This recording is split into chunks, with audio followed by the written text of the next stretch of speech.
To insert a footer, in the Insert tab, click the Footer button. The Slide Footer dialog will then appear for you to customize. In the Date section, you can choose to automatically update the current date or add a new fixed date. Check this box to insert a slide number. And type a footer name. Select this checkbox to not show the footer on the title slide. Then click this button to apply the changes to all slides. Now we'll see the result. This is the title slide, so the footer doesn't display on it. Let's check the other slides.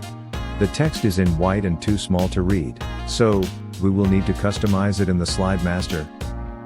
In this master layout, we will select all the placeholders in the footer section, then style them in the Home tab. I also changed the color of the text in dark backgrounds to white.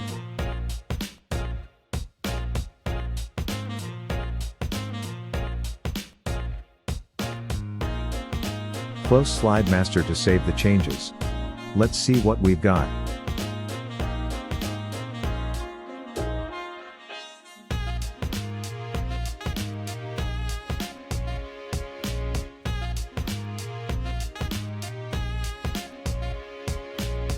That's it.